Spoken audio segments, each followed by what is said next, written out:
If you expect your media investment to deliver clear, measurable results, Walmart Connect can help you get there with powerful analytics and the reach of America's #1 retailer. Their closed-loop measurement uses Walmart's proprietary customer purchase data to track the impact of your campaign on sales, not just on Walmart's site and app, but also in-store. For some campaigns, they can even provide rest-of-market data that tracks the impact on sales at other retailers. Visit walmartconnect.com today and see how they can help make your media spend meaningful. Walmart Connect. More than media. Meaningful connections.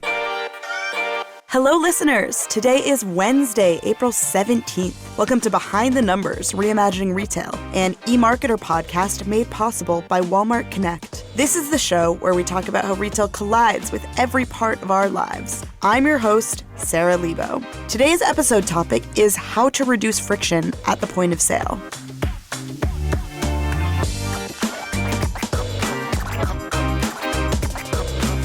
Before we get to that point of sale, though, let's meet today's guests. Joining me for today's episode, we have podcast regular, senior analyst Skye Canaves. Hey, Skye. Hi, Sarah. It's great to see and hear you again. Great to see and hear you again. And also joining us for today's episode, we have from our payment side of things, principal analyst David Morris. Hey, David. Hello, hello. Nice to see you. Nice to see you. Welcome back to the Retail Pod. It's been a long time. It has been, yeah. I'm glad to be here. We like to ignore payments. Just kidding. We don't like to ignore payments. Let's get started with free sample.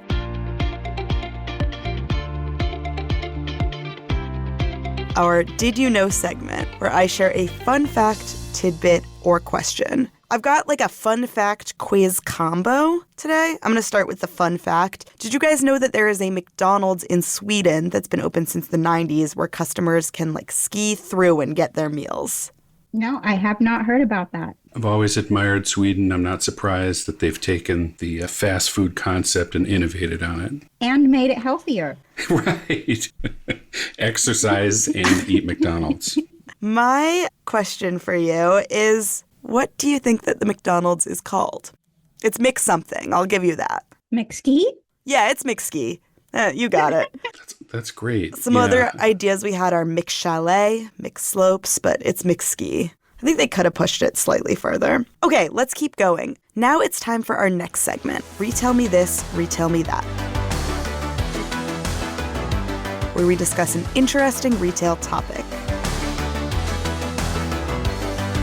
Today's topic is how you reduce friction at the point of sale. Let's start off with a news item, which is that Amazon recently announced that it's pulling back on its Just Walk Out checkout. That feels like a big reversal. I mean, there was even an SNL sketch on this last year, 2 years ago. The advantage of the technology was supposedly to reduce friction at the point of sale to the point where there kind of isn't a point of sale. The point of sale is just leaving the store. That clearly hasn't panned out, but let's talk about reducing friction at the point of sale overall. What is so important about that, both in-store and online? Skye, why don't you go first? Well, I'll start with in-store. And in-store, the biggest point of friction is the checkout line. And waiting to pay can either lower your sales right away if someone decides to abandon a purchase that they planned because they don't want to or can't even wait. So that's a lost sale. And it's also a poor customer experience because it can impact future shopping decisions as to whether to go to a particular retailer at all. If they know that they're understaffed, there are going to be long lines, they might prefer to look elsewhere or go online. And then even when retailers have tried to introduce technologies like self-checkout, that can also add more friction. We hear a lot about consumer frustrations at the self-checkout point. If the barcodes don't scan and there's not enough staff available to help, everything can end up taking even longer. And the lines at self-checkout, some self-checkouts that I've seen have been even longer than the manned checkout lines. Yeah, we did, our fun fact a while ago was about self-checkout, about the first self-checkout, which I think, and I could be wrong, debuted in Kansas in late 80s. And there were a bunch of newspaper articles that were this will never catch on. So that was fascinating. I have abandoned so many carts online and left so many stores because of lines and because of difficulty entering payment information. I am definitely that cart abandoner. I don't like it when it's difficult. Yeah, I would agree with everything that Sky laid out. I think that you could look at self-checkout also. I think for some people, there's almost a moral issue with it. You are replacing a human being, and I think you're seeing some of the same concerns about generative AI and technology beyond that, replacing human beings. I know people who don't use self-checkout because of that. And when you also think about a lost sale, which is the holy grail of retail, you're also potentially missing out on future sales and what can occur at the point of sale in so many positive ways. I went to Nordstrom. I needed a suit for a conference. So I went to Nordstrom. I've been a Nordstrom customer. And once I go up at the point of sale, which there was a seamless experience, and they were able to engage to try to sell me a credit card. They're able to engage by applying rewards to my purchase because I've been a customer. They're able to build a relationship with me via that human interaction. And Nordstrom does personalized service extremely well. So you miss out on all of that, the retention angle. Yeah, that makes sense, but not every store is Nordstrom, right? So like Nordstrom, it definitely makes sense that there is a personal element that like ideally would be replicated in every store, but in grocery stores, a lot of what you're going for is speed, ease of use. Speed needs of use, sure. Yeah. But even so, I mean, you can have a rude cashier and you're not going to want to go back. And every coffee house I go to that I want to return to, people are actually nice to me. Yes. So there is the service component. I think that's important across the board, but point taken. I definitely have those coffee shops where I'm just like, I fear those staff. Go ahead, Sky.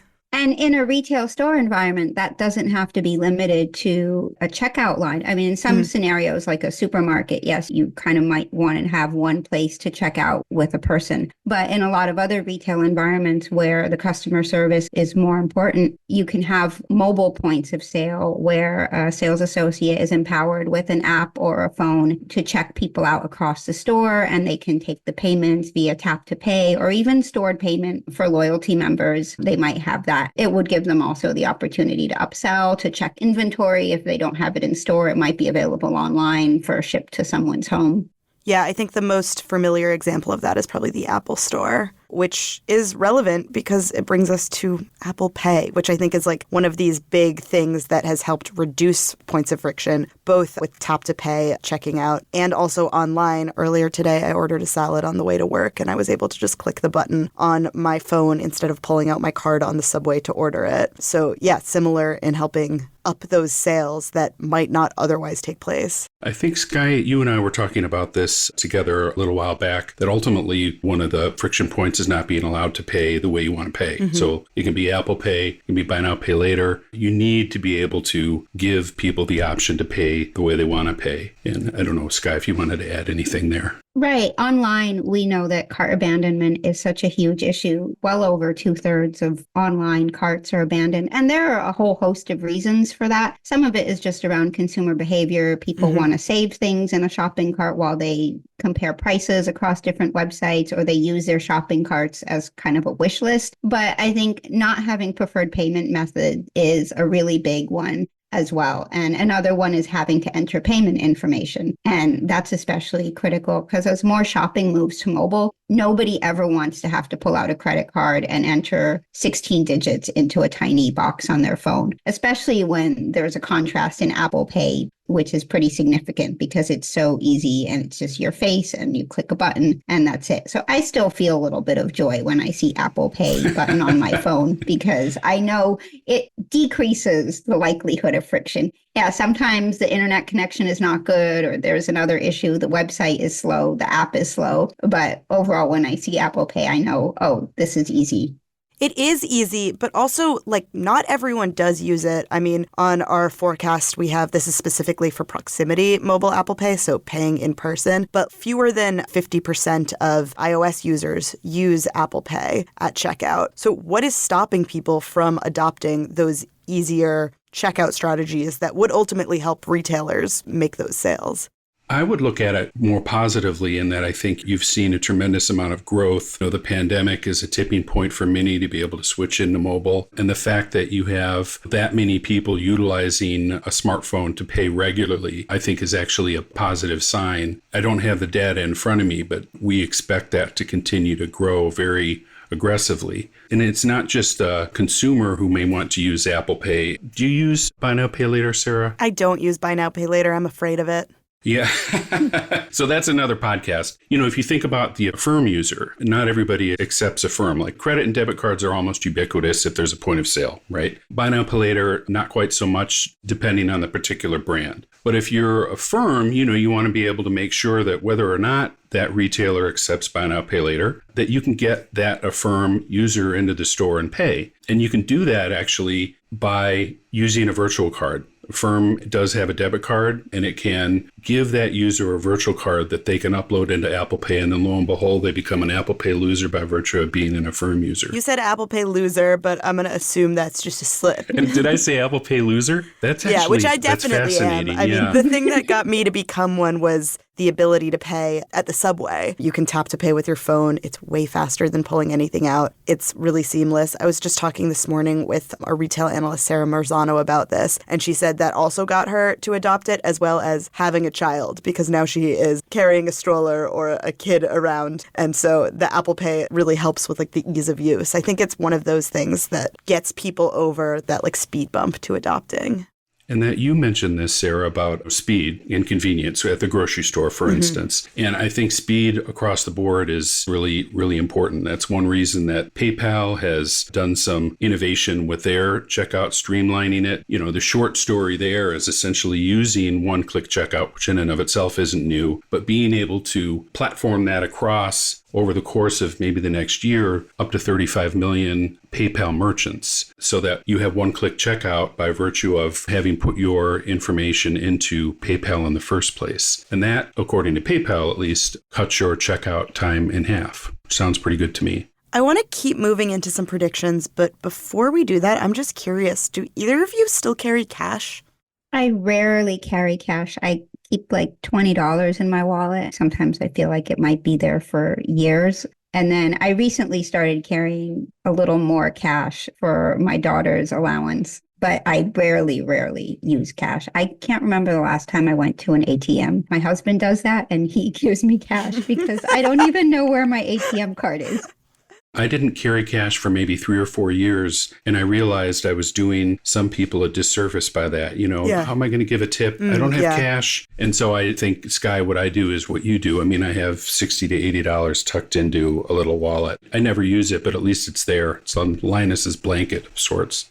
I don't carry cash at all. I really should carry cash. I'm always at a bodega with a card limit or a cash-only bar or, like you said, David, needing to tip. I really should carry cash, but yeah, I don't. I'm all about ease of use. You're a consumer, Sarah. But more people are taking tips via Venmo or sharing their Venmo QR codes at places where you might tip.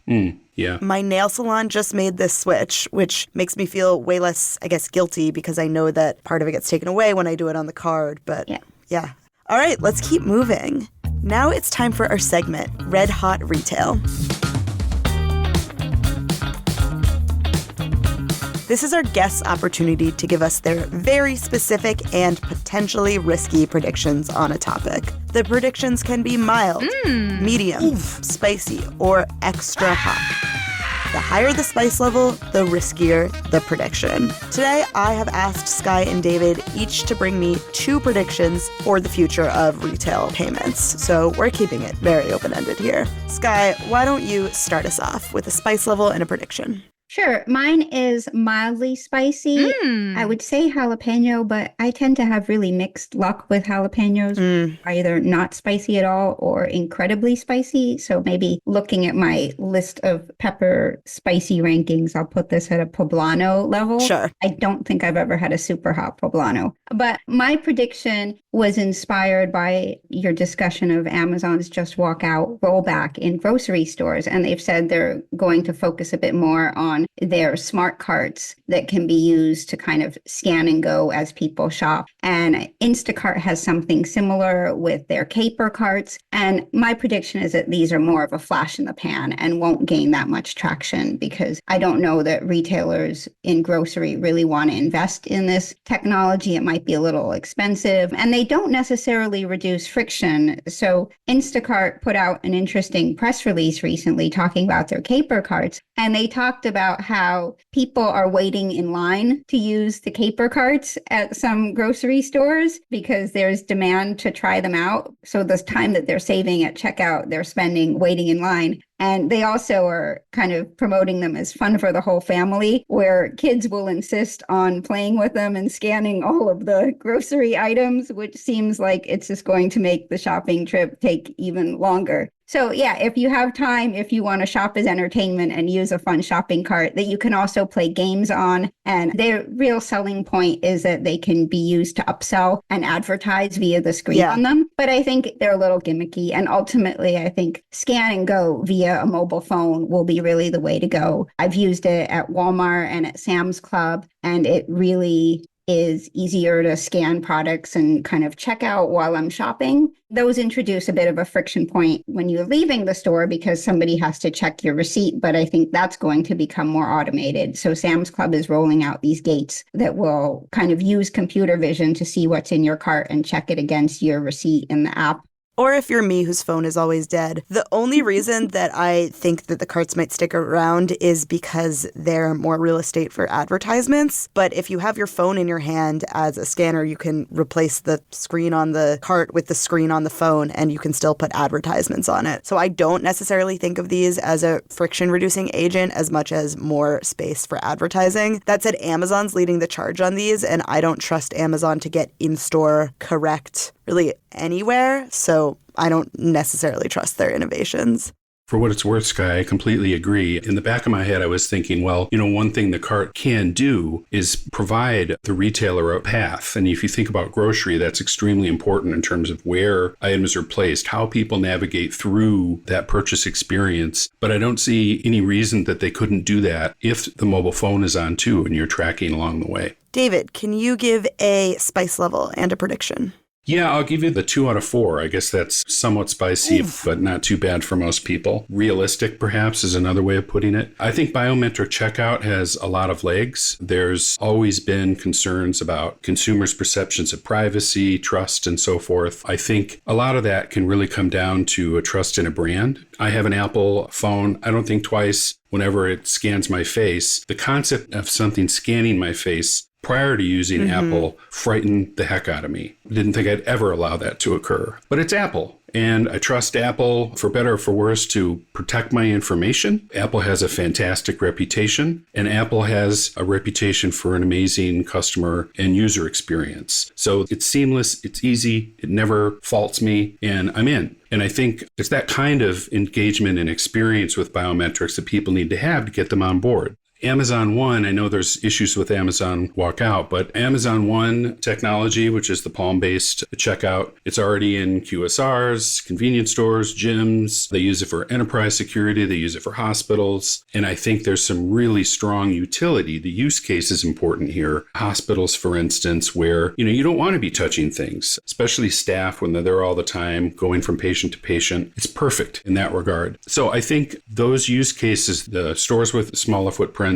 and the real unique use cases like hospitals, I think there's a lot of room for movement there. I think what they need to do much better, on the other hand, is fix how people sign up for it in the first place, which is abominable. If you ever go to Whole Foods, I'm never signing up for it because, like we've already determined, I want to get the heck out of there. Sure. So we have Amazon One biometrics taking off. Sky, can you give us another spice level and prediction? So I'm actually going to take David's prediction up a notch of spiciness, maybe going into ghost pepper territory. And I'm thinking that payments are just really a gateway for more widespread use of biometrics as identifiers. And this could well come down to an Amazon versus Apple showdown, so to see. And what I'm thinking of is how we've seen how mobile wallets have moved from just holding payment or credit card information to then keeping all sorts of things that we would carry in a real world wallet. IDs like driver's licenses, tickets, your loyalty membership cards. And I think we'll see something like this tied to biometrics. And I think Amazon hints at it with Amazon One. So one thing they're doing to try to reduce the friction around signups is they just launched an Amazon One app where users can sign up for Amazon One with an app on their phone that will scan their palm. So they no longer have to do it in stores. And in their press release, they kind of talk about using Amazon One not just for payments, but also for entry, age verification, and loyalty rewards. And so as Amazon One is going to extend beyond Whole Foods and into more locations like stadiums and airports, and they talk about fitness centers, we could easily see this being used for more types of entry and IDs. So that could well end up being a battle between Amazon and Apple. But I think, as David also noted, Apple is a little better positioned just because it so seamlessly integrates that biometrics and payments with so many other things on its phones. And I think it'll continue to do so as it moves into extended reality. Through right now, we have the Vision Pro, but I think that's really a very early prototype of what could be in the future with extended reality and glasses that will make this even more lightweight and will capture a lot more biometric data, retinal data in particular. Yeah, I don't doubt this. I went to Madison Square Garden over the weekend, and you could get through security using your Clear membership, like at the airport. It's that sort of like movement of something that you might not have thought made sense in that context 5 years ago, now making perfect sense, that I think will open the floodgates for biometrics. David, can you close us off with your last spice level and last prediction? Yeah, I'll go 4, I guess. I'm not sure how spicy that would be from the standpoint of a particular pepper, but I will tell you, it's spicy. And I'll try to be brief. This is a fascinating, and could probably talk for 3 days about it. So virtual assistants, I would just start by saying, at least in my personal opinion, I think they're terrible. I hate them. I hate using chatbots, and, I'll leave it at that. But I think some of the reasons are obvious. You're not talking to a human being. You're not really getting an answer. You're getting over to this step and that step. It's just not efficient. I don't get much out of it. And then I met MasterCard Shopping Muse. I had the good fortune of speaking with some folks at MasterCard as a part of developing a report recently. And this is a generative AI virtual assistant. Okay, and what that means is that it can use natural language to talk to you like a human being. That sounds pretty good to me. It can use affinity-based personalization, and that's essentially kind of taking every endpoint of engagement on the site, whether it's, the color of the clothing, the size of the clothing, where you looked, how many times you looked, which pages, how many pages, wrapping that up into recommendations based on a person's affinities and preferences. It's got Gen AI hook because it can utilize image recognition. So you're looking at increasingly accurate recommendations and results for the consumer. This is something that's useful. This is something that has utility. This is something that helps make a sale, and I think has the potential to make me as a customer happy, right? And you can even complete the purchase by directing to checkout. It can suggest payment preferences based on your behavior and maybe getting a maximal reward. I think it's a slam dunk. You're going to see it out in the marketplace this year. But the kicker here, why this is the hottest Pepper X, sure, is that I see the potential, taking a leap here, that this could be used in the store. This is an online tool right now, but I don't see why it couldn't be used in the store. And I'd actually leave that open for debate if we had time, but that's the kicker. I am curious, how would it be used in the store? Because I'm familiar with AI agentics online, not in the store. Well, why not have a kiosk that you walk up to, you start talking to or engaging with the virtual assistant instead of a human being? So that would be like a hologram. Is it a hologram type of assistant inside? Let's turn it into a hologram. That's great, Sky. Now that's a real 4, okay? Yeah, that's Pepper X. I've been seeing them at some of the retail expos, like the NRF's big show, and they're out there. That's perfect. Yep. Every person I talk to from an agency who is like high level and works in AI is really bullish on AI agents and AI's ability to make purchases for you and marketers' eventual need to market to those bots. So I definitely don't think this is out of the question. Well, the unspoken truth is that I think people are terrified of AI and generative AI. And the more traction it gets, the more people are going to think they're going to be out of a job. Nobody likes that. I like you speaking that truth, though. That is all we have time for today, so thank you so much for being here, Sky. Thank you, Sarah and David. Thank you, David. Thank you very much. Good to be here with both of you. Good to have you. Please give us a rating and review wherever you listen to podcasts. Thank you to our listeners and to Victoria, who edits the podcast, so there's no friction. We'll be back Wednesday with another episode of Reimagining Retail, an eMarketer podcast. And tomorrow, join Marcus for another episode of the Behind the Numbers Daily, an eMarketer podcast made possible by Walmart Connect.